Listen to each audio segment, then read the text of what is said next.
અત્યારે હાલમાં આપણે જ્યાં ઊભા છીએ ત્યાં સરદાર વલ્લભભાઈ પટેલ જે લોખંડી પુરુષ કહેવાતા હતા, તેમને જ્યારે દેશ આઝાદ થયો નહોતો ત્યારે તેમને અંગ્રેજો દ્વારા અહીંયા પૂરવામાં આવ્યા હતા.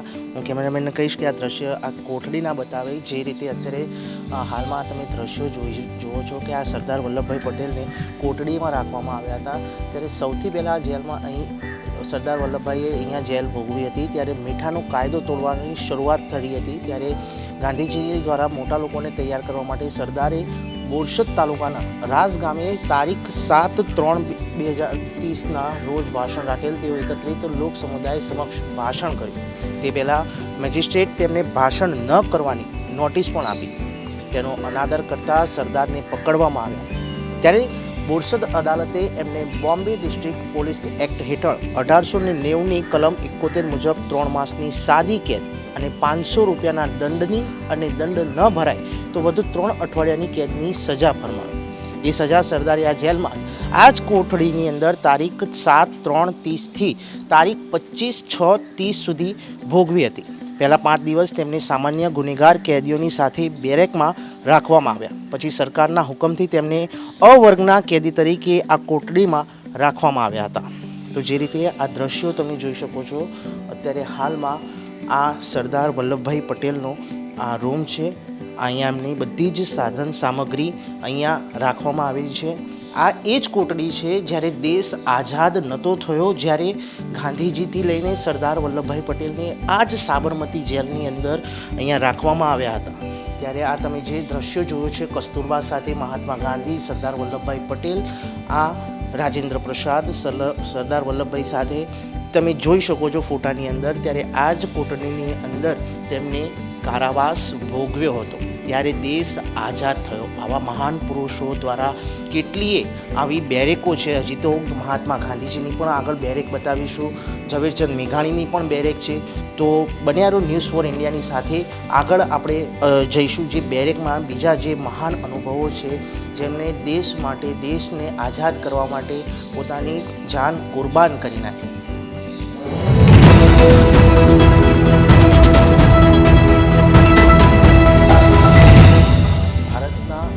ગુજરાતના લોક સાહિત્યમાં સૌથી મોટું વિશ્વમાં નામ હોય અને લોક સાહિત્યમાં ઝવેરચંદ મેઘાણી.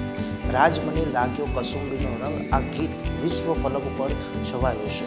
ત્યારે હું જ્યાં ઊભો છું તે અત્યારે હાલમાં ઝવેરચંદ મેઘાણી અહીંયા પણ તેમણે આ કારાવાસ ભોગવી હતી. જે રીતે તમે જોઈ શકો છો કે આ કાલ કોટડીની અંદર ઝવેરચંદ મેઘાણીને લખાયા હતા. અહીંયાથી જ તે અહીંયા રાખવામાં આવ્યા હતા અને પોતાની કવિતાઓ અહીંયા લખતા હતા, પ્રસ્તુત કરતા હતા. તેમની ગાથાઓથી લઈને આઝાદીની લડત વેળાએ સિંધુડાનું જે શૌર્ય ગીતોથી તેમને લોક જુવાળ જગાવતા હતા. ત્યાંથી જાણ્યું અમારે પંથશી આફત ખડી છે, ખબર છે આટલી કે માતની હાકલ પડી છે. આ ગીત અહીંયાથી જ આ જ કાળ કોટડીમાંથી લખવામાં આવ્યું હતું. ત્યારે હાલમાં આ જે કાળ કોટડી છે તે ઝવેરચંદ મેઘાણી એને અહીંયા રાખવામાં આવ્યા હતા. કારણ કે જે રીતે અત્યારે હાલમાં આપણે સાબરમતી સેન્ટ્રલ જેલની મુલાકાતે છીએ ત્યારે મહાન અનુભવો દેશને આઝાદ કરાવવા માટે પોતે કેટલી બલિદાનો આપ્યા છે, કેટલી કુરબાનીઓ આપી છે. ત્યારે કાળ કોટડીમાં આ જે ઝવેરચંદ મેઘાણીને આ જ કાળ કોટડીમાં રાખવામાં આવ્યા હતા.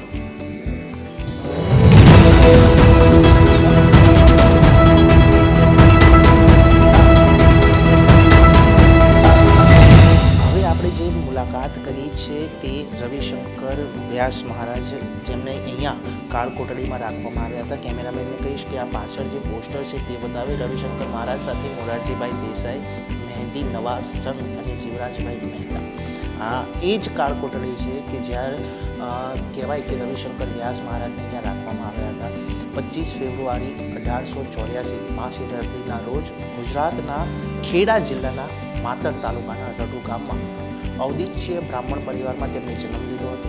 ત્યારે મહાત્મા ગાંધીના સંપર્ક અને પ્રભાવમાં આવીને દેશ અને સમાજની સેવામાં જીવન સમર્પિત કર્યું.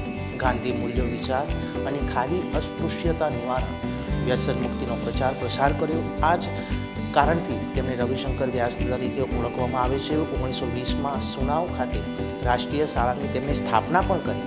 ત્યારે બોરસદ સત્યાગ્રહ જે 1923માં, બારડોલી સત્યાગ્રહ જે 1928માં, મીઠાના સત્યાગ્રહ જે 1930માં, ભારત છોડો લડત 1942માં સક્રિય તેમણે ભાગ લીધો અને આમ અંગે તેમને જેલવાસ પણ વેઠવો પડ્યો. આ એ જ જગ્યા છે જ્યાં આ આંદોલનના થકી તેમને જેલવાસ ભોગવવાનો વારો આવ્યો. ત્યારે આ જ બેરેકમાં, આ જ જેલની અંદર તેમને ગામઠી ગીતા સમજાવતા હતા કેદીઓને, જે રીતે મહીકાંઠા વિસ્તારમાં બારૈયા, પાટણવાડિયા અને બહારવટિયાઓને જીવનના જોખમે પણ સુધારવાનું તેમણે કાર્ય કર્યું હતું. 1 મે 1960ના રોજ અમદાવાદ એટલે કે સાબરમતી આશ્રમ ખાતે ગુજરાત રાજ્યનું તેમણે ઉદ્ઘાટન એમના જ વરદ હસ્તે થયું હતું. 1920માં પગરખા ચોરાયા ત્યારથી પગરખાનો ત્યાગ કર્યો. ત્યારે આજીવન એક જ ટંક ખીચડીનું તે સાદું ભોજન પણ લેતા હતા. 29 ડિસેમ્બર 1946ના રોજ વડોદરાના દાંડિયા બજાર વિસ્તારમાં આવેલ વિઠ્ઠલ ક્રીડા ભવન પ્રાંગણમાં યોજાયેલ કાર્યક્રમમાં આ પુસ્તક માટે ઝવેરચંદ મેઘાણીને પણ મહિડા પારિતોષિકથી સન્માનિત કરાયા. પારિતોષિકની રોકડ અને રકમનો સવિનય અસ્વીકાર કરતા મેઘાણીએ આની પર મહારાજનો હક છે કહીને તેમને અર્પણ કરી અને ઔષધિ કિંમત નથી, વૈદ્યની જ કિંમત છે. ત્યારે આ એ જ કાલકોટડી છે જ્યાં રવિશંકર મહારાજને રખાયા હતા અને આંદોલન થકી તેમને ખાસા એવા આંદોલન થકી તેમને અહીંયા કાલકોટડીમાં રાખવામાં આવ્યા હતા અને અહીંયા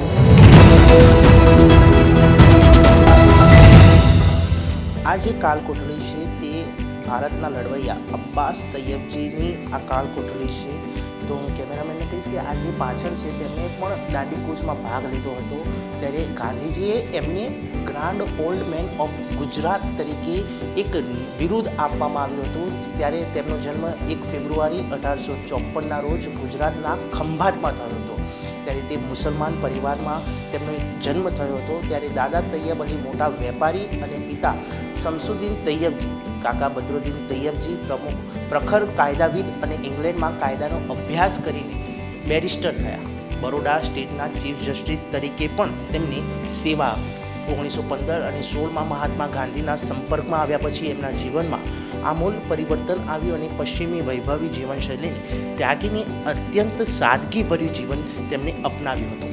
ખાદીના વસ્ત્રો પહેર્યા. 1919માં પંજાબના અમૃતસરના જલિયાવાલા બાગ હત્યાકાંડથી ભારે વ્યથિત થયા.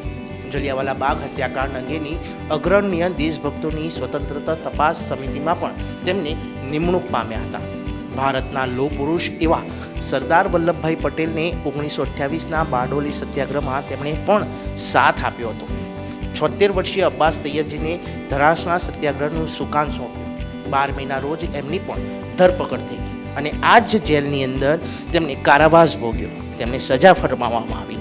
કવિય હૃદય પણ ખરા અને 1930માં સાબરમતી જેલના પોતાના સાથી રાષ્ટ્રીય શાયર ઝવેરચંદ મેઘાણીના વાંકડિયા વાળ અને ઝુલ્ફાને ઉદ્દેશીને વારંવાર ગાતા હતા. ઝુલ્ફ મેં તેરે ગુલ બદલ.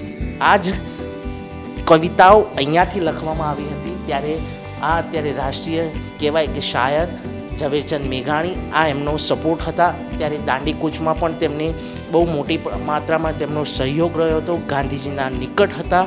ત્યારે અત્યારે હાલમાં આ જે કાલકોટડી છે તે અત્યારે હાલમાં અબ્બાસ તૈયબજીને અહીંયા રાખવામાં આવ્યા હતા. હવે આપણે આવી પહોંચ્યા છીએ ગાંધીયાર્ડમાં. તો ચલો મારી સાથે અંદર ગાંધીયાર્ડની મુલાકાત કરવા.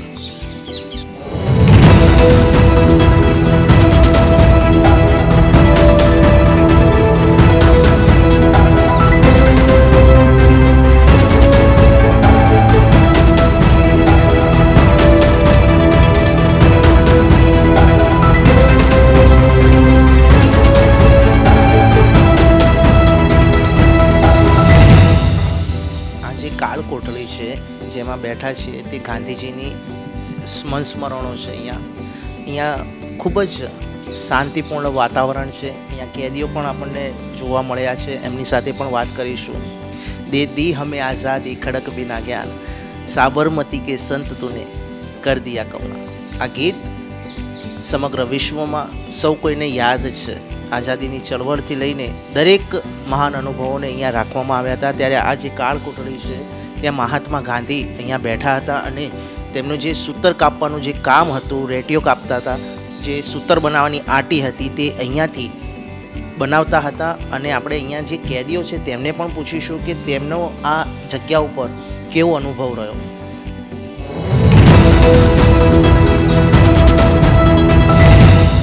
આપણી સાથે એક કેદી જોડાયા છે જે ખાસા સમયથી અહીંયા સજા ભોગવી રહ્યા છે, કારાવાસ ભોગવી રહ્યા છે.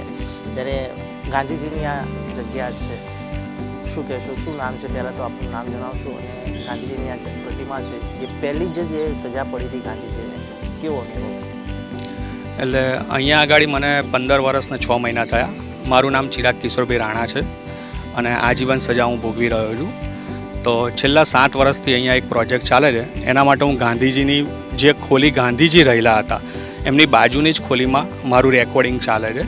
હું અંધ વ્યક્તિ એટલે દ્રષ્ટિહીન વ્યક્તિઓ ઓલ ઓવર ઇન્ડિયામાં જેટલા પણ છે એ લોકો માટે રેકોર્ડિંગ કરું છું. તો છેલ્લા 7 વર્ષથી આ પ્રોજેક્ટ ચાલે તો ગાંધીજીની બાજુમાં જ જાણે હું હોઉં એવું મને અહીંયા આગળ ફીલ થાય છે.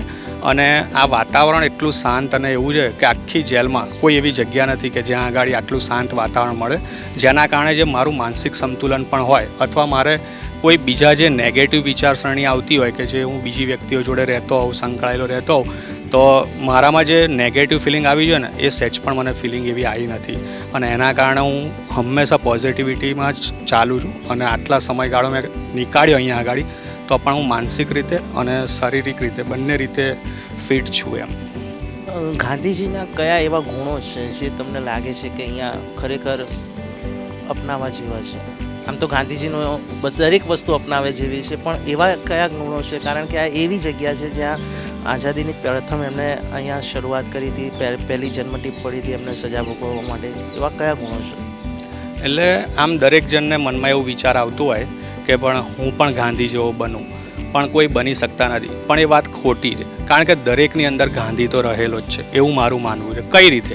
તો દરેકની અંદર એક એવો ગુણ તો હોય જ, કાં એ સત્ય બોલતો હોય હંમેશા, અથવા તો કોઈના માટે બી એ લડે છે, તો એ પણ એક જાતનો ગાંધીજીનો ગુણ અપનાવ્યો કહેવાય. કોઈકની એ મદદ કરે છે તો પણ એ ગાંધીજીનો ગુણ અપનાવે. એટલે નાના મોટી દ્રષ્ટિથી આપણે ગણીએ તો થોડાક પર્સન્ટેજ પણ દરેકની અંદર જેમ ભગવાન રહેલો છે એવી રીતે ગાંધીના ગુણો પણ રહેલા જ છે.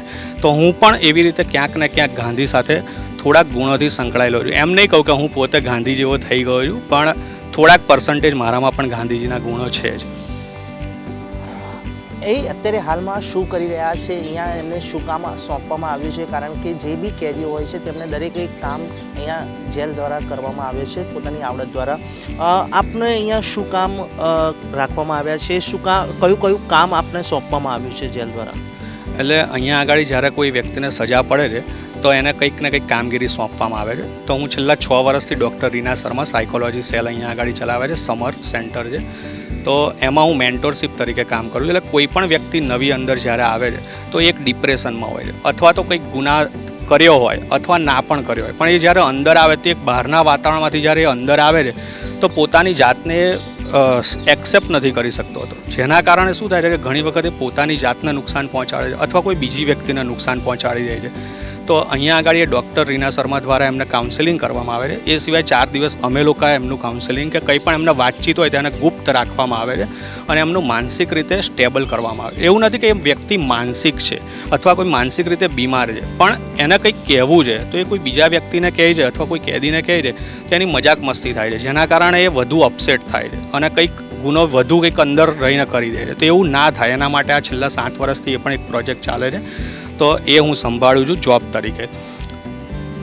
પણ એ સિવાય જે અહીંયા આગળ મેં હમણાં વાત કરી કે દ્રષ્ટિહીન વ્યક્તિઓ ઓલ ઓવર ઇન્ડિયામાં જેટલા પણ વ્યક્તિઓ છે તે બધા પણ ભણતર કરે છે. અને પહેલાં બ્રેઇન લિપિ ચાલતી હતી, પણ હવે બ્રેઇન લિપિ અમને પણ એટલી ફાવતી નથી અને એ લોકોને તો ફાવતી હોય પણ અમને એટલું બધું શીખવાનું, ટ્રેનિંગ લેવાનું એ અઘરું પડે છે. તો હવે એક ઓડિયો બુક રેકોર્ડિંગનો પ્રોજેક્ટ છેલ્લા 7 વર્ષથી એ પણ ચાલે છે.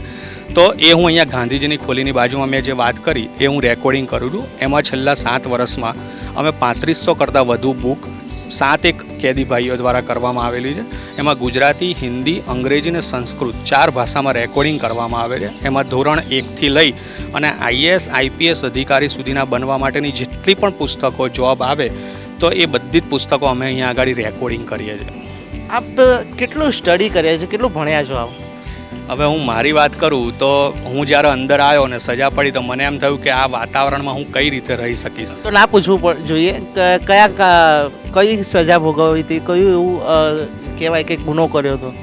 એટલે 302માં હું આવ્યો છું. એટલે એકચ્યુઅલી એક મારી ગર્લફ્રેન્ડ હતી, તો એને એક વ્યક્તિ બ્લેકમેલિંગ કરતો હતો અને અમે પોલીસ જવા માંગતા હતા, પણ આપને બી ખબર છે કે પોલીસ ઉપર લોકોને આમ થોડુંક એ થઈ જાય છે, તો ના ગયા અને અમે આવું એક પગલું ભરી દીધું, જેના કારણે અમારી જિંદગી આખી અસ્તવ્યસ્ત થઈ ગઈ.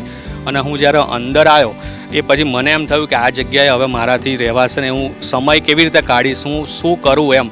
પણ પછી મને એમ થયું કે ચલો હવે આ પણ એક એવી જગ્યા મને મળી રહે કે જ્યાં હું કંઈક નવું કરું. તો મેં વિચાર્યું કે હું મારું આગળનો હવે જે સમય છે ને હું એજ્યુકેશનમાં પસાર કરું. તો મેં બહાર હતો ત્યારે એમકોમ એક્ઝામ આપી હતી ને એમાં હું ફેલ થયો હતો. તો અંદર મેં એમકોમ અભ્યાસ ગુજરાત યુનિવર્સિટીમાંથી સ્ટાર્ટ કર્યો અને હું એમાં પાસ થઈ ગયો પહેલાં જ ટ્રાયલે. તો મને એમ થયું કે હવે હું આગળના આગળ કંઈક ને કંઈક ભણું. તો પછી મેં MBA કર્યું HRમાંથી, ઇગ્નો યુનિવર્સિટીમાંથી. એ સિવાય અન્નામલાઈ યુનિવર્સિટી અને બ્રહ્માકુમારી સાથે ટાઈઅપ થઈને એક આધ્યાત્મિકતામાં PG ડિપ્લોમા અને MScનો પ્રોજેક્ટ ચાલતો હતો, તો મેં MSc કર્યું. પછી ગુજરાત યુનિવર્સિટીમાંથી MA પોલિટિકલ સાયન્સમાં કર્યું, MA ગુજરાતીમાં કર્યું અને BA ઇંગ્લિશ મીડિયમ વિથ ઇંગ્લિશમાં કર્યું. ગુજરાત યુનિવર્સિટી જોડે નવજીવન જે ટ્રસ્ટ છે એ જર્નાલિઝમ ચલાવે છે, તો એમાં પણ મેં જર્નાલિઝમ કર્યું ને એમાં પણ 4થો નંબર આવ્યો. તો એવી રીતે નાના મોટા બધા એજ્યુકેશન હું કરતો રહ્યો. સર્ટિફિકેટ કોર્સ 6 મહિનાના કરતો રહ્યો. 60 કરતાં વધુ મેં પુસ્તકો 60 કરતાં વધુ મેં સર્ટિફિકેટ અહીંયા આગળ મેળવ્યા. અને એના કારણે હમણાં રિસેન્ટલીમાં આપણા જે દેવવ્રત સાહેબ રાજ્યપાલ શ્રી છે, તો એમને 2 મહિના પહેલાં જ મને પ્રમાણપત્ર આપ્યું અને મારું સન્માન કર્યું અહીંયા આગળ આવીને. તો મને એમ થયું કે મેં આવી જગ્યા ઉપર રહીને પણ એક જેમ એમને એમના વાક્યમાં કીધેલું કે તમે અહીંયા આવી ગયા છો, ભલે ગમે તે જગ્યાએ હોવ, તો જિંદગી તો તમારી ચાલી જ રહી છે. હવે એને તમારે ખરાબ રીતે પસાર કરવી છે, હજુ વધારે ખરાબ બનાવી છે, કે પછી એમાં પણ જેમ કહે છે કે કાદવમાં કમળ, તો મેં મારા જીવનમાં બી એવું જ કરવાની કોશિશ કરી. અને અત્યારે મને એવું ફીલ થાય છે કે હું પણ એક કાદવમાં અત્યારે કમળની જેમ છું. હવે એ કમળ ક્યારે બહાર ખીલશે એ ખબર નથી.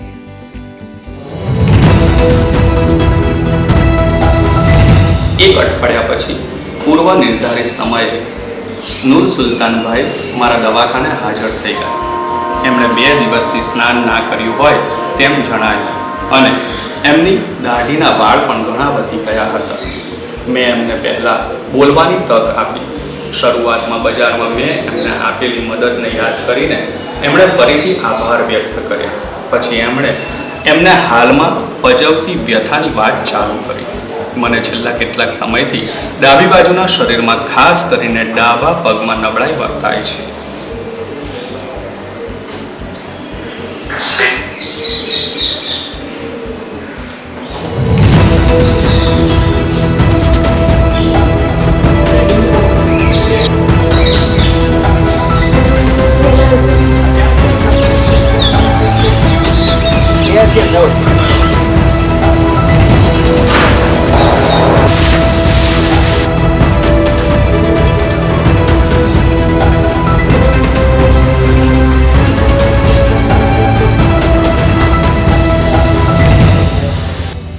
અત્યારે હાલમાં આપણે આવ્યા છે આ એક બીજો વિભાગ છે સેન્ટ્રલ જેલનો, જ્યાં સુથારી કામ કહેવાય છે, જ્યાં કબાટો, લાકડા, ફર્નિચર બધું બનાવવામાં આવે છે.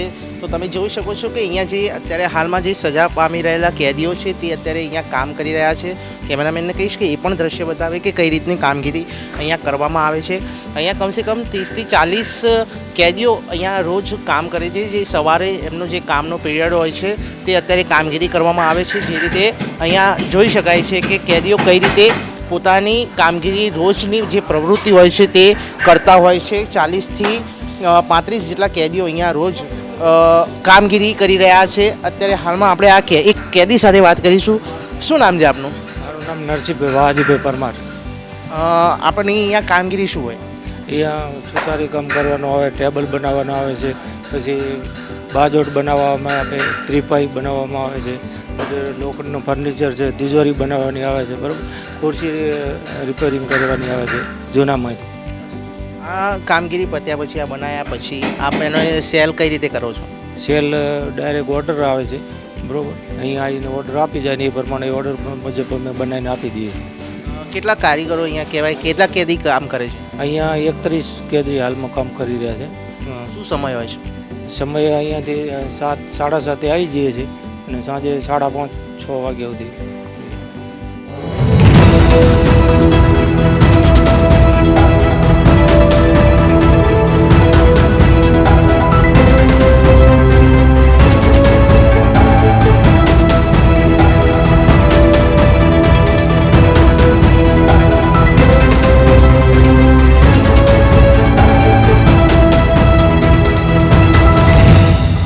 હવે આવી પહોંચ્યા છે અહીંયા આપણે એક બીજો વિભાગ છે જે જેલનો છે, ત્યાં પણ કેદીઓ કામ કરે છે.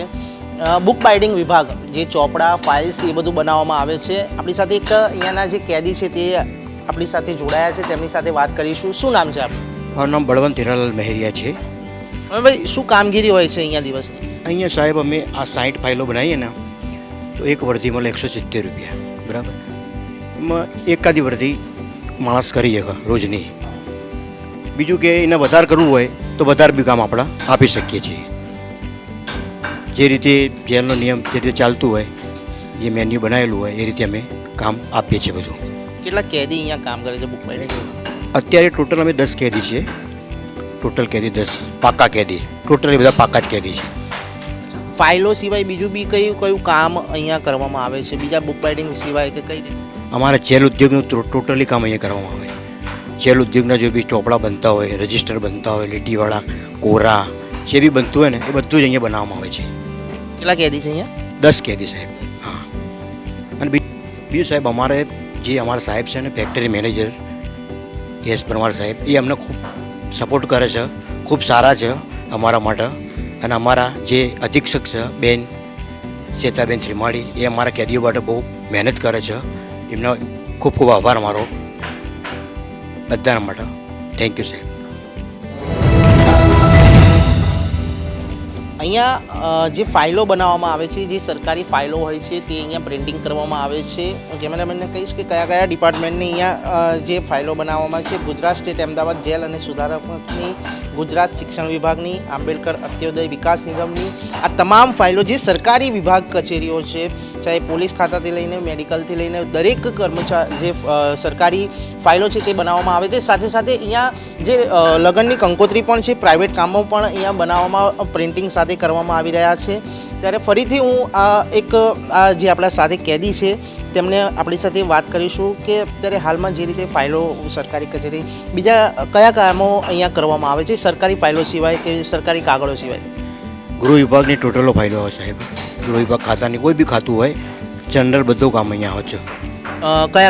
બીજા કયા પ્રિન્ટિંગમાં કામ કરવામાં આવે છે? અમે અહીંયા સાહેબ સ્ક્રીન પ્રિન્ટિંગ કરીએ, સ્ક્રીન પ્રિન્ટિંગથી કામ કરીએ.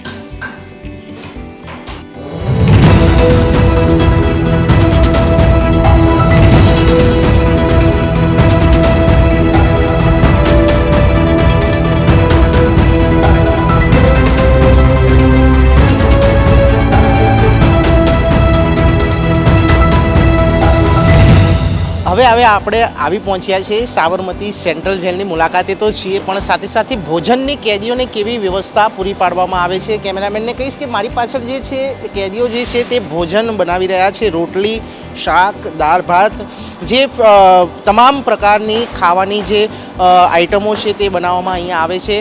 કમસે કમ અહીંયા પણ 15 થી 20 કેદીઓ દ્વારા અહીંયા રસોઈ બનાવવામાં આવે છે. રોટલીથી લઈને શાક તમામ આ કેદીઓ દ્વારા બનાવવામાં આવે છે. તો તમે જોઈ શકો છો કે કેદીઓ અહીંયા અત્યારે હાલમાં ભોજનની તૈયારી કરી રહ્યા છે. સવારનો જે ચા નાસ્તો હોય છે તે પણ અહીંયાથી જ જેટલા તમામ સાબરમતી જેલના કેદીઓ છે તે લોકોને અહીંયાથી આપવામાં આવે છે.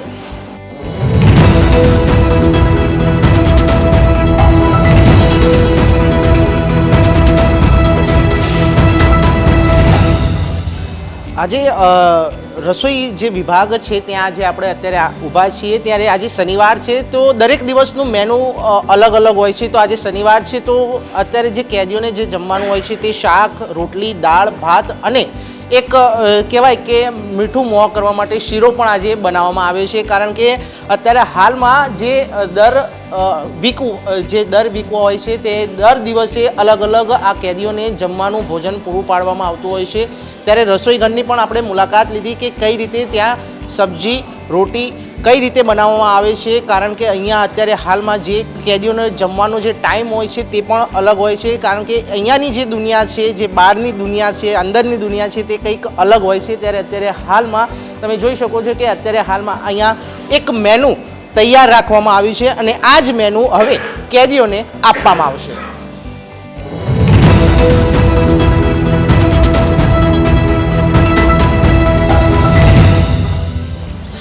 અત્યારે આપણે અહીંયા આવ્યા છીએ બેકરી વિભાગમાં. અહીંયા શું બનાવવામાં આવે છે, દરેક બ્રેડ ટોસ્ટ બુંદી જે કહેવાય કે અહીંયા બનાવવામાં આવે છે. આપણી સાથે અહીંયાના જે કેદી છે તે જોડાયા છે. क्या नाम है आपका? मेरा रामचल गब्बूलाल प्रजापति। आप क्या बना रहे हो? ये जो बना रहे मैं ये टोस्ट बना रहा हूँ, ये कच्चा टोस्ट है। इसको कटिंग करेंगे, कटिंग करने के बाद वो भट्ठे के अंदर सेकेंगे, उसके बाद दोबारा इसको पकाएंगे, तब जाके ये टोस्ट तैयार होगा। कौन कौन सी चीज़ें यहाँ पे बनाने में आती है बेकरी? जैसे कि बेकरी के उद्योग के अंदर में ये ब्रेड है, खारी है, टोस्ट है, पफ है, क्रीम रोल है और फरसाण। कितने नंग बनती होगी ब्रेड या टोस्ट, एक कुछ आइडिया होगा आपको? ब्रेड तो कम से कम उसकी 240, 270, 280, 300 पैकेट, यानी कि 400 ग्राम का एक पैकेट, 250 ग्राम का मतलब 450 ग्राम का होता है। वो हम जब ब्रेड उसके अंदर भट्ठे में जाता हूँ तो 50 ग्राम पानी वो जल जाते हैं, तो 400 ग्राम का ब्रेड होता है एक। और यहाँ पे बूंदी भी बनाई जाती है, गांठे और फरसान भी बनाए जाते हैं भी, और मीठी बूंदी भी, और फरसाण में कोई भी चबाना, गाठिया, ममरा।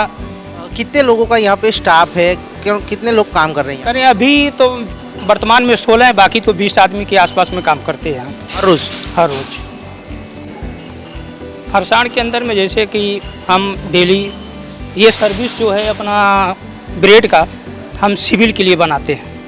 कुछ यहाँ में क्या नाम है दवाखाने हैं, वहाँ पे मरीज भर्ती हैं, उनके लिए हम देते हैं। और यहाँ पे करीबन 1800 पीस यानी कि 55 ग्राम का पैकेट बना करके हम सिविल भेजते हैं।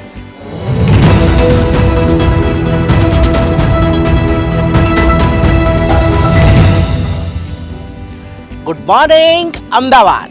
જી હા, આ શબ્દ તો આપણે બધાએ સાંભળ્યો છે, પણ ગુડ મોર્નિંગ અમદાવાદની જગ્યાએ ગુડ મોર્નિંગ અત્યારે આપણે સાબરમતી સેન્ટ્રલ જેલની મુલાકાતે છીએ, ત્યારે રેડિયો જોકી પણ અહીંયા આપણને જોવા મળ્યું છે. ત્યારે આપણી સાથે અહીંયાના અધિકારી છે, તેમની સાથે વાત કરીશું કે અહીંયાથી જે મેસેજ આપવામાં આવે છે, જે લોકોને એન્ટરટેનમેન્ટ કરવાના આવે છે, તે કઈ રીતે થાય છે. સર, આપનું નામ શું છે? મારું નામ અશ્વિન મિશ્રા છે. જી, આ રેડિયો જોકી અહીંયા લગાવવામાં આવ્યું છે, કઈ રીતે કામગીરી હોય છે? આ 2020-21થી ચાલુ કરવામાં આવ્યું છે. ગુજરાતની મોટી 4 સેન્ટ્રલ જેલોમાં કાર્યરત છે. સવારે ભજન પ્રાર્થનાથી શરૂ થાય છે, પછી ગીતો એમના ફરમાઈશના ગીતો કેદી ભાઈઓના, એ સિવાય અહીંથી લીગલ એડવાઇસ એમને આપવામાં આવે છે, પછી સાયકોલોજીકલ એમને સલાહ આપવામાં આવે છે. એ સિવાયના બહારથી પણ રેડિયો જોકી અને કાર્યક્રમ કરવા માટે આવતા હોય છે એમના એન્ટરટેનમેન્ટ માટે. સાંજે હાસ્ય કાર્યક્રમ અને એ સિવાય લોકગીતો, ફરમાઈશના ગીતો એ બધું ચાલતું હોય છે. પછી કેદીઓનો બર્થડે એનાઉન્સમેન્ટ છે કોઈનું હોય તો અહીંથી કરીએ છીએ. અને એ સિવાય ઘણીવાર કેદીઓ પણ અહીંયા આવતા હોય છે અને એ લોકો પણ એમને કંઈક કહેવું હોય, મનની વાત કરવી હોય તો કરે છે. અને બધો રેકોર્ડ કરેલી ઓડિયો બુક્સ પણ અહીંથી અમે સાંજે અડધો કલાક એનું પર પ્રસારણ કરીએ છીએ. એમાં ઘણી બધી બુક છે, હિન્દીમાં છે, ગુજરાતીમાં છે. અને સાંજે 5:30-6 વાગ્યા સુધી આ ચાલતું હોય છે રેગ્યુલર. ઓપરેટ કોણ કરે છે? પોલીસ અધિકારી દ્વારા કરવામાં આવે છે કે કેદીઓ દ્વારા કરવામાં? કેદીભાઈ દ્વારા ઓપરેટ કરવામાં આવે છે, એમના દ્વારા ચલાવવામાં આવે છે. અને એ સિવાય સરકારશ્રીની જે યોજનાઓ છે એની પણ માહિતી આપે છે. સમાચારનું વાંચન છે જે એ પણ એ જ કરે છે. હાલમાં એ દવાખાનામાં છે ભાઈ, એ બધું કરે છે અહીંથી. આનો ટાઈમિંગ શું હોય છે? હરરોજ ચલાવવામાં આવે છે કે કઈ રીતનું હોય છે? હા, અઠવાડિયાના 7 દિવસ. સવારે 8થી લઈને 12 સુધી, 12 થી 3 રેસ્ટ કરવાનો સમય હોય છે, એટલે એટલા ટાઈમ સુધી બંધ હોય છે. પછી બપોરે 3 થી લઈને સાંજે 5:30-6 વાગ્યા સુધી ચાલુ હોય છે. તો ચોક્કસપણે અત્યારે હાલમાં રેડિયો જોકીનું અત્યારે અહીંયા કામગીરી કરાય છે, ત્યારે સવાલ એ છે કે અત્યારે હાલ અહીંયા રેડિયો જોકીની સુવિધા ઉપલબ્ધ કરવામાં આવી છે. કેદીઓને મનોરંજન પૂરું પાડવા માટે એક રેડિયો સ્ટુડિયો ઊભો કરવામાં આવે છે. બહારથી પણ રેડિયો જોકી આવે છે અને અહીંયા કેદીઓને ભરપૂર મનોરંજન પૂરું પાડવામાં આવે છે. એક જિંગલ છે જે કેદીઓ છે તેમને સંભાળવામાં આવે છે. રોજ સવારે મોર્નિંગમાં ત્યાં જિંગલ સંભળાય છે. કઈ રીતે પ્રોસેસ થાય છે આ જિંગલની? આ જિંગલ સાબરમતી જેલ માટે સ્પેશિયલ રેકોર્ડ કરવામાં આવી છે. બર્થડે અનાઉન્સમેન્ટ છે અને આ રેડિયો પ્રિઝન સાબરમતીની સ્પેશિયલ જિંગલ છે. તો આ સાંભળો. તો આપણે સાંભળીશું રેડિયો જિંગલને. તો કઈ રીતે વાગે છે તમે ધ્યાનથી જુઓ.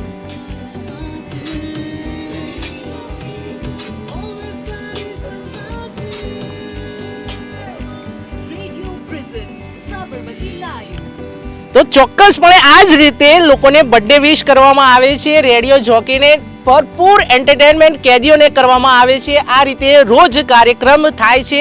સેન્ટ્રલ જેલની અંદર એક સ્પેશિયલ સ્ટુડિયો બનાવવામાં આવ્યો છે. મોર્નિંગ દોસ્તો, આરજે મહીમ તમારી સાથે ફરી એકવાર જોડાઈ રહ્યો છું દેશ અને દુનિયાની ખબરોની સાથે. દોસ્તો, આપણે જાણીએ છીએ કે દેશ અને દુનિયામાં ઘણી બધી ઘટનાઓ બનતી હોય છે અને બની રહી છે, પરંતુ એની સાથે જોડાઈએ છીએ એ પહેલા આજનો સુવિચાર. જીવનનો અર્થ ત્યાં સુધી જ છે જ્યાં સુધી આપણા અંતરમાં સતત પ્રયત્ન કરવાનું સાહસ હોય. દોસ્તો, ફરીથી એકવાર આપણે જોઈશું આજના ન્યૂઝ. દિવ્ય ભાસ્કર શું કહે છે? શરીફ માટે બેઈમાન બન્યું પાકિસ્તાની સૈન્ય.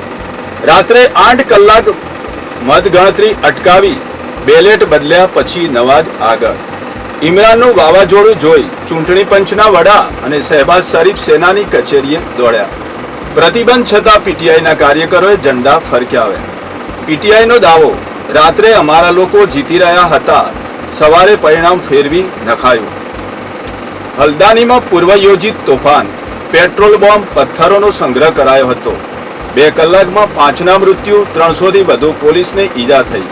ગેરકાયદે મસ્જિદ તોડી પડાતા તંગદિલી છવાઈ હતી. 30મી જાન્યુઆરીએ દબાણનો સર્વે કરાયો, ત્યારે પથ્થર, પેટ્રોલ બોમ્બ નહોતા. ગુજરાતીઓએ વર્ષ 2023માં રોજ સરેરાશ 2800 પાસપોર્ટ કઢાવ્યા. રાજ્યમાં 62 લાખથી વધુ નાગરિકો પાસે પાસપોર્ટ. સૌથી વધુ પાસપોર્ટમાં ગુજરાત 6થા ક્રમે. રાજ્યમાં કુલ પાસપોર્ટમાંથી 56% 5 વર્ષમાં જ ઇસ્યુ થયા અને કેરળમાં સૌથી વધારે પાસપોર્ટ. દોસ્તો, અમદાવાદ શહેરની વાત કરીશું. શહેરની સ્કૂલોમાં ટ્રેન્ડ બદલાયો. હાજરી પૂરતી વખતે હવે વિદ્યાર્થી યસ સર કે પ્રેઝન્ટ સર નહીં પણ જય શ્રી રામનો નારો બોલશે. સંખ્યાબંધ સ્કૂલોમાં શરૂઆત કરાઈ. રોજ શૈક્ષણિક કાર્યનો પ્રારંભ પૂર્ણાવતી રામના નારાથી થાય છે. સ્કૂલ સંચાલકોએ કહ્યું, ચીન, જાપાનમાં તેમની પરંપરા મુજબ અભિવાદન થાય છે. આપણા ધર્મ પ્રત્યે બાળકોમાં જાગૃતિ કેળવવાનો પ્રયાસ છે. જાગૃતિબહેન પટેલ, સંચાલક, જ્ઞાનદા ગર્લ્સ હાઈસ્કૂલના સંચાલકે આ કહ્યું.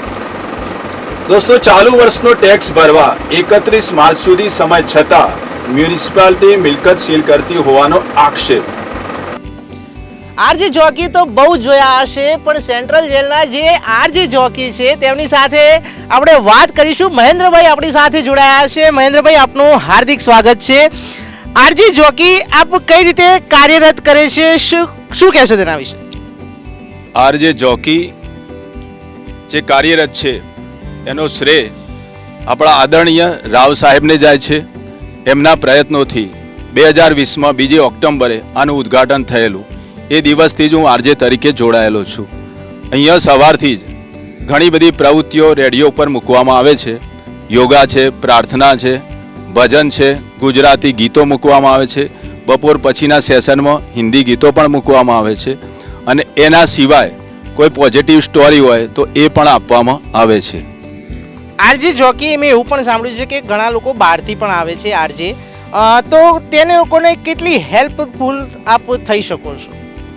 બહારથી ઘણા બધા આરજે આવે છે, એ અમને ગાઈડ કરે છે અને એમના માર્ગદર્શન દ્વારા અમે પણ તૈયાર થયા છીએ અને હું કાર્ય કરું છું. કેટલા વર્ષથી આપ અહીંયા જેલના કેદી તરીકે કામ કરી રહ્યા છો અને આરજે જોકીને કેટલો સમય થયો? છેલ્લા 17 વર્ષથી હું અહીંયા સજા ભરી રહ્યો છું સાબરમતી મધ્યસ્થ જેલમાં. છેલ્લા 5 વર્ષથી એટલે કે 2020થી સ્ટાર્ટ થયું ત્યારથી હું આરજે તરીકે કાર્ય કરું છું.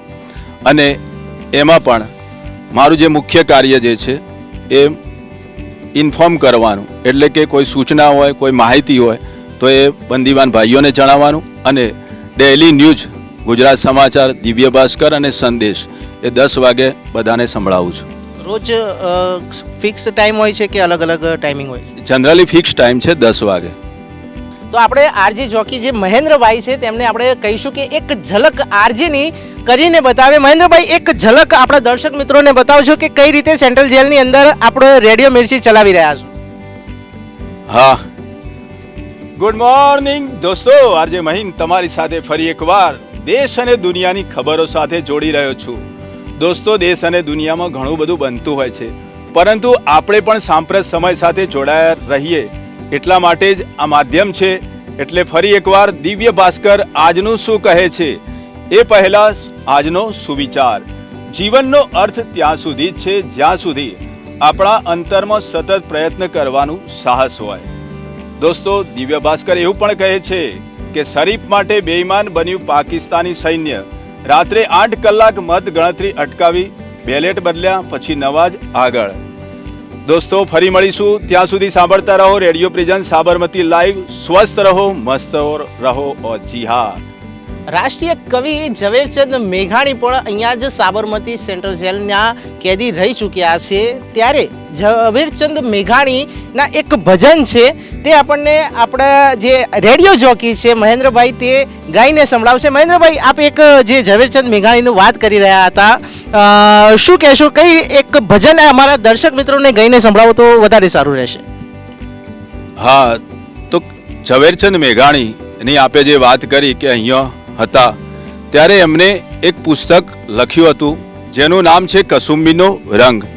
એમાંથી જ કેટલીક પંક્તિઓ તમને સંભળાવું છું.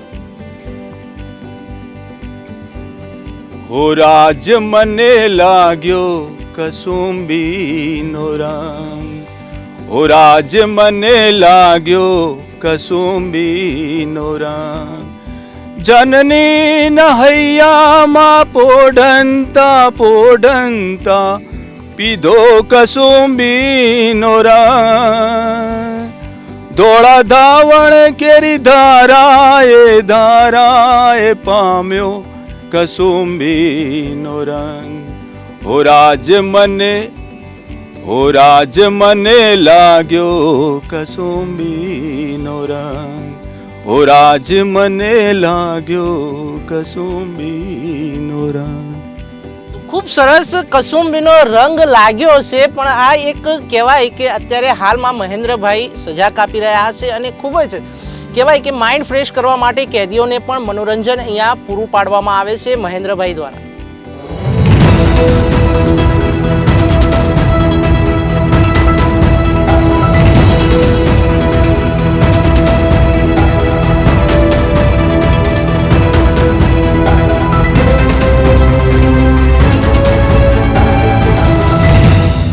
અહીંયા હવે વળક કામ જે છે વિભાગ ત્યાં આપણે હવે આવી પહોંચ્યા છે. અહીંયાના જે કેદી છે તેમની સાથે પણ આપણે વાત કરીશું કે કઈ રીતનું વળક કામ કરવામાં આવે છે, કેટલા કેદીઓ દ્વારા કરવામાં આવે છે અને આ વળક બન્યા પછી કઈ જગ્યાએ મોકલવામાં આવે છે. શું નામ છે આપનું? મારું નામ છે નયન. નયનભાઈ, આપ અહીંયા વળક કામ કરી રહ્યા છો, કેટલા કેદી દ્વારા કરવામાં આવે છે? અહીં 3000 કેદી છે અને અહીં અત્યારે કામ વળક કેમ્પમાં 70 છે.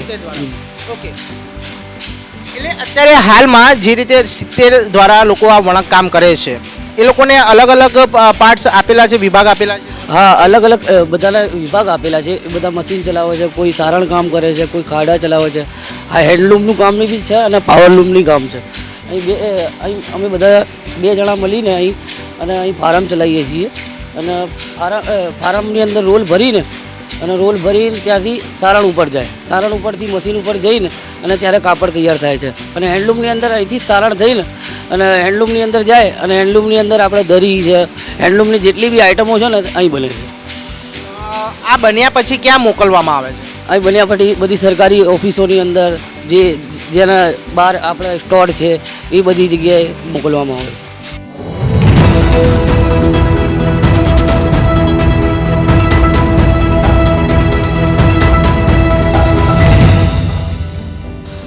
હવે આપણે આયા છીએ રેડિયો જોકીમાંથી જે દરજી કામ છે ત્યાં એ ડિપાર્ટમેન્ટ એ વિભાગમાં આવ્યા છે ત્યારે અહીંયાના જે કેદી જે બનાવે છે દરજી કામનું કામ કરી રહ્યા છે એમની સાથે આપણે વાત કરીશું કે કઈ રીતે દરજી કામ કરવામાં આવે છે, કેટલા કેદીઓ દ્વારા કઈ કઈ વસ્તુઓ બનાવવામાં આવે છે. શું નામ છે આપનું? મારું નામ દીપક ગોવિંદભાઈ પરમાર છે. દીપકભાઈ, કેટલા વર્ષથી આપ અહીંયા છો? હું 12 વર્ષથી અહીંયા દરજી વિભાગમાં કામ કરું છું. કેટલા કેદીઓ અહીંયા કામ કરે છે? 42 માણસો રોજ કામ કરે છે. અને કઈ કઈ વસ્તુઓ બનાવવામાં આવે છે કાપડની? અહીંયા ખાખી ડ્રેસ, પછી સિવિલિયન કપડાં, લેડીઝ ટોપ સલવાર, પછી સરકારી કચેરીને બેગો ને સિલાઈને લગતું બધું જ કામ મોસ્ટલી કરવામાં આવે છે. આ બન્યા પછી કયા ડિપાર્ટમેન્ટમાં મોકલવામાં આવે છે? ખાતાકીય સરકારી ખાતા સિવાય બીજી કઈ કઈ જગ્યા મોકલાય છે? આપણે જેલની બહાર જનતા વેચાણ કેન્દ્ર દુકાન છે, ત્યાં આગળ ગ્રાહકોને કપડાં અહીંયા તૈયાર થઈને ત્યાં આગળ આપવામાં આવે છે. કેટલા કેદીઓ છે? 42 કેદી છે.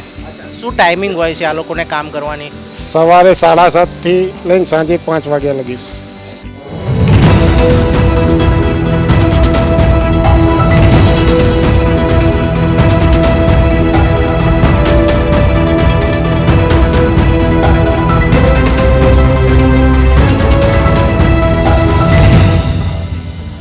અત્યારે આપણે દરજી વિભાગમાં આવ્યા ત્યારે અમારી નજર એક લો કોલેજના જે સ્ટુડન્ટ હતા અને તે અહીંયાની મુલાકાતે છે ત્યારે અહીંયાના જે પ્રોફેસર છે GLS કોલેજના તે પણ આપણી સાથે જોડાયા છે. સર, શું નામ છે આપનું? મારું નામ ડૉક્ટર શ્રેણિક શાહ છે, ડૉક્ટર શ્રેણિક દિલીપભાઈ શાહ, અને હું સર એલેશા લો કોલેજમાં અધ્યાપક સહાયક આસિસ્ટન્ટ પ્રોફેસર તરીકે કામ કરું છું. અમે અહીંયા લો કોલેજમાંથી જેલની વિઝિટે, સાબરમતી જેલની વિઝિટે આવ્યા ત્યારે 20 છોકરીઓ અને 18 છોકરાઓને લઈને આવેલા છે સાહેબ.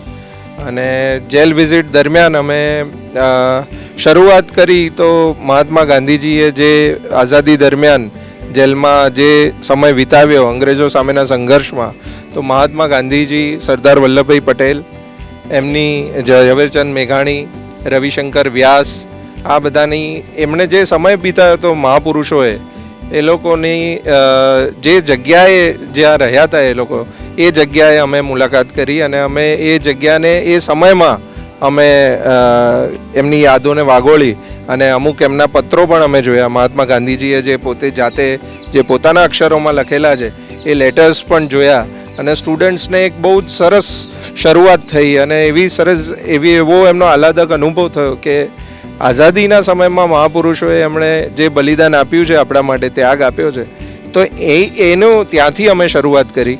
અને પછી અમે ત્યાંથી ખાસ આપ જોઈ જ શકો છો એ પ્રમાણે અત્યારના દરજી વિભાગમાં છીએ અને ઘણા બધા એવી જગ્યાઓનું પણ મુલાકાત લીધી જ્યાં ફર્નિચર વિભાગ છે અને ત્યાં અમે વાત કરી એ પ્રમાણે રસોડા ગૃહમાં છે, રસોઈ ગૃહ પણ જોયું, બેકરી વિભાગ પણ જોયો.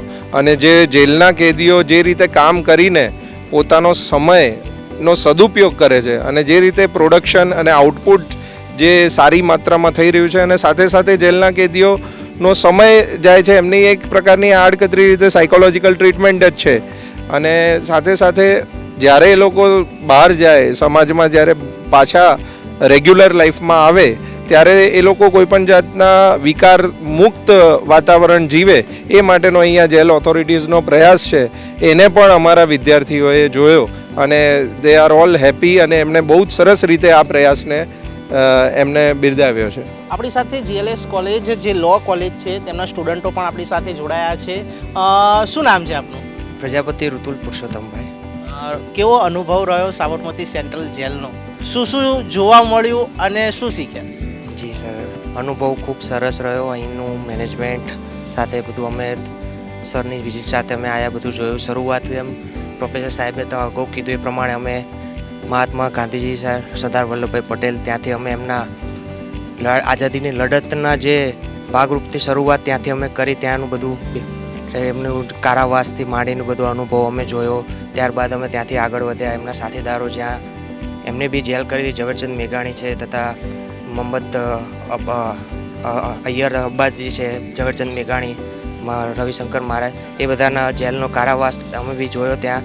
ત્યાર પછી અમે સુથાર વિભાગમાં આવ્યા. સુથાર વિભાગમાં ઘણા બધા કેદીઓ ત્યાં કામ કરી રહ્યા છે. અત્યારે હાલમાં બી સરસ ઉત્પાદન કરી રહ્યા છે. ત્યારબાદ અમે દરજી વિભાગમાં આવ્યા, અત્યારે હાલ આપણે ઉપસ્થિત છે ત્યાં. એ પહેલાં અમે રસોઈ વિભાગમાં જોયું ઘણું, અને પછી વણાટ વિભાગ બી અમે ત્યાંની મુલાકાત મેં લીધી. એનું બી કામકાજ દરેક કેદીઓ એક જૂથ કરીને અત્યારે સમૂહમાં કામ કરી રહ્યા છે. જે ભૂતકાળ એમનો જે હતો એની કરતાં અત્યારે ઘણો એ લોકો ભૂતકાળ એમનો જે ભાવ ભૂલીને અત્યારે સારા નવી શરૂઆત વર્તમાનમાં ખૂબ સારો પ્રયાસ કરી રહ્યા છે અને આગળ એમની મન લગાવીને તન મનથી ખૂબ પ્રયાસ કરી રહ્યા છે અને આગળ કરતા રહે છે. આપણી સાથે બીજા પણ અહીંયા સ્ટુડન્ટ જોડાયા છે, એમની સાથે વાત કરીશું. આપનું શું નામ છે? ઝરના ખરાદી. જણાવે કયો કહેવાય કે સમય આપ અત્યારે ખાસા સમયથી અહીંયા છો, કેવો અનુભવ રહ્યો, શું શીખ્યા, શું જોવા મળ્યું? બહુ જ સરસ અનુભવ રહ્યો અને શીખવામાં એ જ કે શીખવાની કોઈ ઉંમર નહીં હોતી. અહીંયા બધા આવે છે ને અત્યારે આ એજમાં બી શીખે છે અને એમની લાઈફ આગળની લાઈફ સારી કરે છે. That is really important and એ બહુ મોટી વસ્તુ છે કે એ વસ્તુ શીખવા મળે છે. અમે એ વસ્તુ જોઈએ છે તો એ લાગે કે હા ચલો આ એજમાં અગર આ લોકો કરી શકે તો આપણે તો બહુ નાના છીએ, સો વી કેન ડુ ઇટ. મારું નામ સુડી ધર્મેશ છે. અમે સર એલએસઆર જીએલએસ કોલેજમાંથી અહીંયા વિઝિટમાં આવ્યા હતા. ત્યારે અમે જોયું કે કેદીના સ્કિલ પ્રમાણે તેમને કામ આપવામાં આવે છે. જેવી રીતે એમની સ્કિલ હોય એ રીતના કામ આપવામાં આવે, તેનું વેતન પણ તેમને આપવામાં આવે છે. જેમ કે મંથલી એમને 140-170 જેવી એમને 1 ડેની સેલેરી આપવામાં આવે છે અને તેમની મંથલી સેલેરી એમને ટાઈમ ટુ પહોંચાડીને તેમના ઘરે પણ પહોંચાડી શકે છે અને એમના અહીંના વાપરવા માટે બી તેમને રાખી શકે છે. એવું અમે કેદીઓને પૂછ્યું અને તેમને કહ્યું કે અમે ઘરે પણ અમારા બાળકોને અને વાઈફને અહીંયાથી એમની સેલેરી તેમના ઘરે મોકલાવે છે અને તેમને પણ મદદરૂપ થાય છે. અહીંયા અમે આવ્યા, એકચ્યુઅલીમાં મારું નામ કલોલિયા પૂજા સુરેશભાઈ છે અને અમે આવ્યા ત્યારથી લઈને અત્યાર સુધીમાં અમે ઘણું બધું જોયું કે કેદીઓ કઈ રીતે કામ કરે છે, કેદીઓને શું વેતન આપવામાં આવે છે, પછી કેદીઓ જે સજા ભોગવી રહ્યા છે એમાં પણ પોતાનું માનસિક રીતે કે શારીરિક રીતે એમને ત્રાસ થાય છે પણ છતાં પણ એ લોકો પોતાનું કામ કરે છે અને તનમન. મારું નામ પંચાલ જીનલ છે. અમે માણેકલાલ નાણાવટી લો કોલેજમાંથી વિઝિટમાં આવ્યા છે. અમે મે બી 1 અવરથી વિઝિટમાં છે અને ઘણું બધું ફર્યા છે. તો સારો એક્સપિરિયન્સ રહ્યો છે કે ઘણું બધું આ લોકો આટલી એજે કરે છે.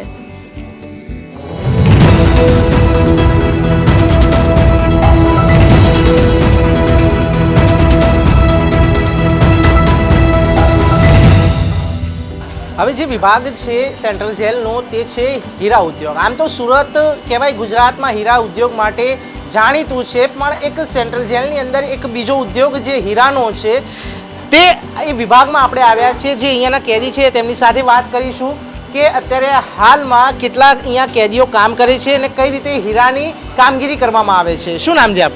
મનીષભાઈ, કેટલા વર્ષથી છો આપ અહીંયા? અહીંયા હું 2 વર્ષથી. આપ હીરાને કારીગીરી કરી રહ્યા છો, જે કેદીઓ છે તે પણ હીરા બનાવી રહ્યા છે. કઈ રીતે પ્રોસેસ કરવામાં આવે છે અને કઈ રીતે બહાર મોકલવામાં આવે છે? હીરા અહીંયાથી બહારથી અહીંયા જે રાજુભાઈ જે શેઠ છે એ લઈને આવે છે અને પછી અહીંયા અમુક જે કારીગરોને આપી બનાવવામાં આવે છે અને જે ના આવડતા હોય એ લોકોને શીખવાડવામાં આવે છે. કેટલા કેદીઓ અહીંયા કામ કરે છે અત્યારે? 20 જણા છે. એ લોકોનો ટાઈમિંગ કેટલો હોય? સવારે 8 થી સાંજે 4-5 વાગ્યા સુધી. અને આ જે કહેવાય છે કે આ જે હીરા ઉદ્યોગ છે આમ તો સુરતનો માનવામાં આવે છે, તો અહીંયા જે કહેવાય કે આ હીરા ઉદ્યોગ હીરા બનાવીને ક્યાં મોકલવામાં આવે છે? આ હીરા બનાવીને જે તે પાર્ટી છે એ લઈને જાય છે ને સુરત જાય છે. સુરતથી માલ આવે ને રાજુભાઈ કરીને જે ઓનર છે એ લઈને આવે અહીંયા.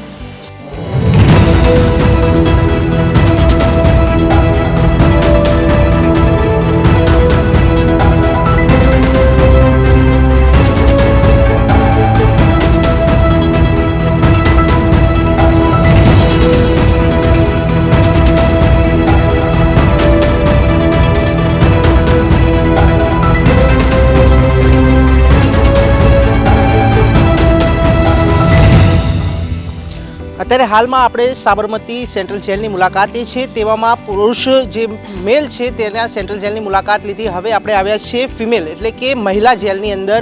તો મહિલાના અધિકારીઓ જે છે સેન્ટ્રલ જેલની અંદર જે ફરજ બજાવે છે તે મહિલા અધિકારીઓ આપણી સાથે જોડાયેલી છે. અંદરની કે મહિલાઓની કઈ રીતે કામગીરી હોય છે, શું કામગીરી કરવામાં આવે છે તેના વિશે પણ આપણે જાણીશું. શું નામ છે આપનું? મારું નામ પંડ્યા ભાવિકા શૈલેષ કુમાર છે. હું છેલ્લા 7 વર્ષથી અહીંયા ફરજ બજાવું છું. અચ્છા, મહિલાઓ જે કેદીઓ છે તે લોકોની કામગીરી કઈ રીતની હોય છે, તે લોકોને ભોજન ને કઈ રીતે પીરસવામાં આવે છે, શું ટાઈમિંગ હોય છે, શું કામગીરી હોય છે મહિલાઓની? અત્યારે તો મહિલામાં 122 મહિલા કેદી બહેનો છે અને 6 બાળક છે. અને સવારે તો દાળ ભાત શાક રોટલી એવું મેનુ પ્રમાણે જ હોય છે એમનું જમવાનું. સવારે એમને જમવાનું મળી જાય છે, 2-3 ટાઈમ એમને ચા અને નાસ્તો બી હોય છે એમના માટે. અને એમની કામગીરીમાં તો જોવા જઈએ તો અલગ અલગ કામની સોંપણી કરેલી હોય છે અને એ મુજબ એમને વળતર બી ચૂકવવામાં આવે છે. કેટલું વળતર મહિલાઓને આપવામાં આવે છે? પહેલાં થોડુંક જ હતું, દિવસના 100 રૂપિયા જેવું હતું. અત્યારે પર મંથ એમને 4000 રૂપિયા જેવું ચૂકવવામાં આવે છે. આપે એક વાત કરી કે મહિલાઓની સાથે બાળકો પણ હોય છે, તો બાળકોને કઈ રીતે ટ્રીટમેન્ટ આપવામાં આવે છે? પોલીસ દ્વારા કેવી રીતે સાર સંભાળ રાખવામાં આવે છે બાળકોને? બાળકો 6 વર્ષ સુધીના બાળકો અંદર હોય છે એમના, અને એમના આંગણવાડીમાં બી એમને એજ્યુકેશન આપવામાં આવે છે. એમના બાળકોનું જે જમવાનું હોય એ અલગથી, એમને જે જમવાનું હોય એ અલગથી આપવામાં આવે છે. મહિલા માટે હોસ્પિટલ્સ પણ બનાવે છે, દરેક પુરુષોમાં પણ હશે, તો મહિલા હોસ્પિટલની અંદર કઈ રીતે સાર સંભાળ રાખાય છે મહિલાઓ જે પેશન્ટ હોય છે તેમની? મહિલા પેશન્ટ હોય કે બાળક હોય, એમની પેશન્ટની કામગીરી 24 કલાક હોય જ છે. જો વધુમાં બીમાર પડે તો એમને સિવિલ હોસ્પિટલમાં તાત્કાલિક ખસેડવામાં આવે છે. અમદાવાદ મધ્યસ્થ જેલ જે ગુજરાત અને ભારતમાં આમ તો ટોપ 10 જેલનો નંબર આવે છે, ત્યારે આજે ન્યૂઝ ફોર ઇન્ડિયા આવી પહોંચ્યું છે અમદાવાદની સાબરમતી મધ્યસ્થ જેલમાં.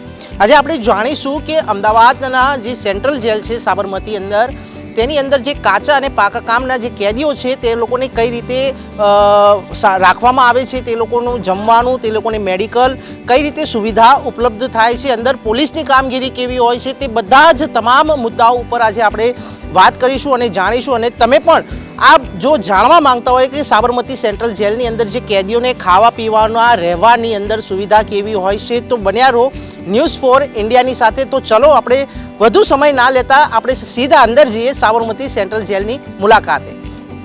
તો ચોક્કસપણે અત્યારે હાલમાં જે સુવિધાઓ કેદીઓને આપવામાં આવી છે, જે જમવાનું છે, જે મહિલા જેલની પણ આપણે મુલાકાત કરી, તે લોકો કઈ રીતે કામગીરી કરે છે, પુરુષની જે જેલ છે તે કઈ રીતે કામગીરી કરે છે, ત્યારે ગાંધીજીની જે રાખવામાં આવ્યા હતા આંદોલનકારીઓ જે હતા, સરદાર વલ્લભભાઈ પટેલથી લઈને તમામ જે મોટા નેતાઓ હતા, આ જે અત્યારે કાચા અને પાકા કામના કેદીઓની પણ આપણે જે બેરેક છે તેમની મુલાકાત કરી છે. ત્યારે હવે આ જે કામગીરી કરવામાં આવી છે ત્યારે મોટા આ અંગે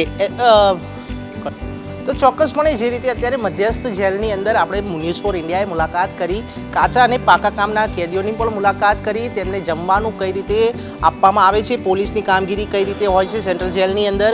ત્યારે હાલમાં અત્યારે ન્યૂઝ ફોર ઇન્ડિયાએ અત્યારે આ અંગે જાણ્યું તે લોકોને રોજગાર કઈ રીતે મળે છે, કેદીઓને કઈ રીતે અંદર પગાર ચૂકવવામાં આવે છે, તે લોકોને જમવાનું, તે લોકોને રહેવાનું, અગર કોઈ મેડિકલ ટ્રીટમેન્ટ, કોઈ ઇમરજન્સી આવે છે તો તે લોકોને કઈ રીતે સેવા આપવામાં આવે છે, ત્યારે પોલીસની કામગીરી પણ કેવી હોય છે તે પણ આપણે જોયું છે. ત્યારે હવે જે એક વસ્તુ છે, જે જેલના ભજીયા છે, જે આખા ગુજરાતમાં પ્રખ્યાત છે, ત્યારે કેદીઓ દ્વારા જેલના ભજીયા પણ બનાવવામાં આવે છે. તો ચાલો તેની પણ મુલાકાત લઈએ. તો કેદીઓનો જે સર્વાંગી વિકાસ હોય છે, ત્યારે આપણે એ પણ જોયું કે ફર્નિચર બનાવવામાં આવે છે કેદીઓ દ્વારા, ત્યારે હીરા ઉદ્યોગનો પણ વેપાર કરે છે, બેકરી જોઈ, જમવાનું રસોઈ ઘર બી જોયું. ત્યારે આ તમામ કામગીરી ઉપર આપણે નજર નાખી છે. ત્યારે ફર્નિચરથી લઈને તમામ વસ્તુઓ, ફાઇલો, પ્રિન્ટિંગ પ્રેસ પણ અંદર કેદીઓ દ્વારા બનાવવામાં આવ્યું છે. ત્યારે આ તમામ કામગીરી આપણે જોઈ છે. ત્યારે અત્યારે હાલમાં સાબરમતી સેન્ટ્રલ જેલની અંદર આ લોકોને ભથ્થા પણ આપવામાં આવે છે, પગાર પણ ચૂકવવામાં આવે છે કેદીઓને. આ બધી જ ફેસિલિટી અંદર કેદીઓને ઉપલબ્ધ કરવામાં આવે છે. ત્યારે અત્યારે હાલ હવે જે જેલના ભજીયા છે તેની પણ મુલાકાત કરવાની છે, તે એ પણ કેદીઓ દ્વારા બનાવવામાં આવે છે, તો તેની પણ આપણે મુલાકાત લઈએ.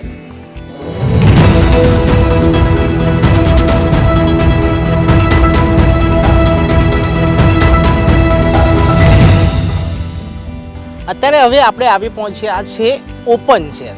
જી હા, તમે કહેતા હશો, તમને લાગતું હશે કે ઓપન જેલ એટલે શું, તો હું તમને કહીશ કે આ ઓપન જેલ છે. અહીંયાથી તમને હું કેમેરામેનને કહીશ કે આ જગ્યા બતાવે કે અહીંયા હાલ આ ઓપન જગ્યા છે. અહીંયા ના તો કોઈ પોલીસ અધિકારી, 1 કે 2 પોઈન્ટના જવાનો જ અહીંયા હાજર હોય છે. ત્યારે જે ઓપન જેલ એટલે કહેવાય કે જે કેદીઓ અહીંયા રહે છે, જેની ઉપર સરકાર વિશ્વાસો કરે છે કે જેમને જે સજા સંભળાવવામાં આવે છે તે અહીંયાથી ભાગી નથી જતા, તે લોકોને અહીંયા રાખવામાં આવે છે. મારી પાછળ તમે જોઈ શકો છો કે બેરેક જે નંબર 1 લખેલું છે તે બધી બેરેક છે, જે જેલ છે. અને આ બાજુ પણ અહીંયા અત્યારે હાલમાં કેદીઓ અહીંયા અત્યારે કામ કરી રહ્યા છે. અહીંયા બાજુમાં જ ગૌશાળા પણ આવેલી છે. ત્યારે અત્યારે હાલમાં અહીંયા ગૌશાળા, અહીંયા જે સેન્ટ્રલ જેલની કહેવાય છે તે ગૌશાળા, અહીંયા ગાયો અને ભેંસોને રાખવામાં આવે છે. તેની ઇન્કમ પણ સમગ્ર ગુજરાતની અંદર 4 જેલો એવી છે કે જ્યાં અત્યારે આ ગૌશાળાઓ છે. દંતેશ્વર, જુનાગઢ, અમદાવાદ અને અમરેલી. તેની ઇન્કમ પણ અહીંયા ઉત્પાદનની બતાવવામાં આવી છે કે જે અત્યારે હાલમાં અમદાવાદમાં 43,80,000 ઇન્કમ છે ગૌશાળાની, અમદાવાદ સેન્ટ્રલ જેલમાંથી થાય છે. ત્યારે અત્યારે હાલ આ ઓપન જેલની અંદર કમસે કમ 15 થી 20 કેદીઓ અત્યારે અહીંયા હાજર છે. ત્યારે તેમની કામગીરી પણ અહીંયા તે જ રીતેની હોય છે જે રીતે અંદર કામગીરી, જે રસોઈ ઘર હોય છે કે બીજી અન્ય પ્રવૃત્તિઓ હોય છે તે રીતે તેમની પણ અહીંયા કામગીરી હોય છે.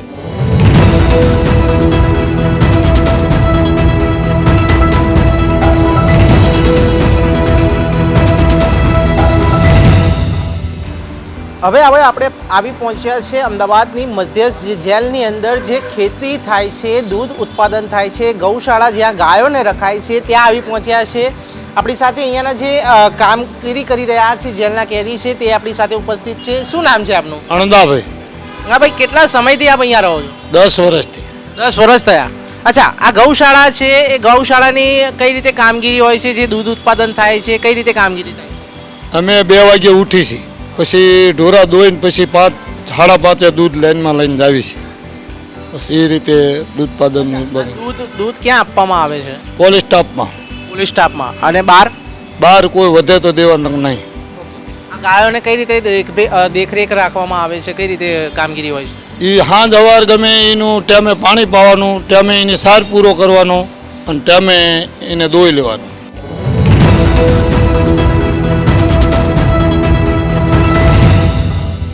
આમ તો દરેક જગ્યાની ખાણીપીણીની વસ્તુઓ પ્રખ્યાત હોય છે. ત્યારે અમદાવાદના એક રાયપુરના જે ભજીયા હાઉસ છે તે પણ પ્રખ્યાત છે, પણ બીજા પણ એક ભજીયા પ્રખ્યાત છે, જેલના ભજીયા. જી હા, ત્યારે ન્યૂઝ ફોર ઇન્ડિયાએ સેન્ટ્રલ જેલની મુલાકાત લીધી. ત્યારે જેલના ભજીયા કઈ રીતે બાકી રહે, ત્યારે આપણે અહીંયા જાણીશું કે જેલના ભજીયા કેદીઓ દ્વારા જ બનાવવામાં આવે છે, કેવી કામગીરી હોય છે. ત્યારે આપણી સાથે અહીંયાના એક કેદી જોડાયા છે, તેમની સાથે વાત કરીશું.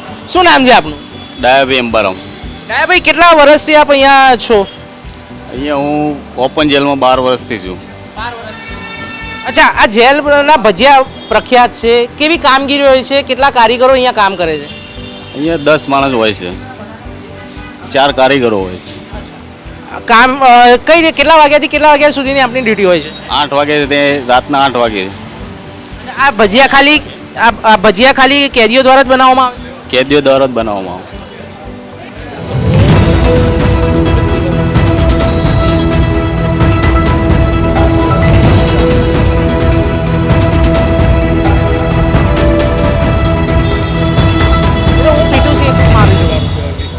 તો ચોક્કસપણે અત્યારે આજે ન્યૂઝ ફોર ઇન્ડિયાએ સમગ્ર માહિતી મેળવી, સેન્ટ્રલ જેલની મુલાકાત લીધી, કેદીઓ દ્વારા કઈ કઈ કામગીરી કરવામાં આવી છે. ત્યારે જેલના ભજીયાની પણ મુલાકાત લીધી. જે બંદી જે માણસો છે, કેદીઓ છે, તેમના દ્વારા આ ભજીયા બનાવવામાં આવે છે. અને લોકો અમદાવાદીઓ આમ તો સ્વાદિષ્ટ હોય છે, ખાવા પીવામાં માહિર હોય છે. ત્યારે જેલના જે ભજીયા છે તે પણ તેમના ચટાકેદાર ખાવા માટે અહીંયા આવતા હોય છે. ત્યારે હવે સવાલ એ છે કે આ જે જેલના કેદીઓ દ્વારા દરેક વસ્તુઓ વાપરવામાં જે આવે છે, બનાવવામાં આવે છે, તે પણ સેન્ટ્રલ જેલની અંદર સરકારી અધિકારીઓ કચેરીઓની અંદર તો વાપરવામાં આવે છે, પણ પ્લસ બહાર પણ તે મોકલવામાં આવે છે. પ્રાઇવેટ કોઈ પણ કોલેજો હોય, શાળા હોય, ત્યાં પણ આ મોકલવામાં આવે છે. પોલીસની કામગીરી પણ જોવા મળી છે. ત્યારે હવે એ જોવાનું છે કે જે કેદીઓ જે અહીંયા ભજીયા હાઉસ બનાવે છે તે પણ ખાસા સમયથી અહીંયા સેવા આપી રહ્યા છે. બંદી ભાઈઓ છે તે એમના દ્વારા આ સેવા પૂરી પાડવામાં આવે છે. ત્યારે અહીંયા જે કેદીઓ છે તે વિશ્વાસુ જે સરકાર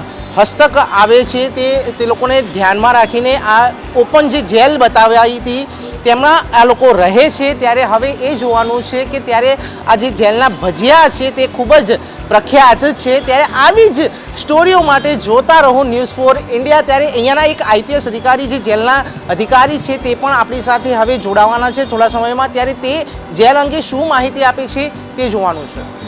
તો ચોક્કસપણે જે રીતે અત્યારે હાલમાં જે લોકો આ કામગીરી કરે છે, કેદીઓ ભાઈ બહેનો હોય છે, તેમની પણ આપણે મુલાકાત કરી. ત્યારે અધિકારી પણ જે જેલના સત્તાધીશો છે તેમની સાથે પણ આપણે મુલાકાત કરીશું. ત્યારે આવા જ અન્ય વિષયો સાથે આપ જોતા રહો ન્યૂઝ4 ઇન્ડિયા. ફરી મળીશું એક નવા વિષય સાથે. ત્યાં સુધી મને રજા આપો. નમસ્કાર.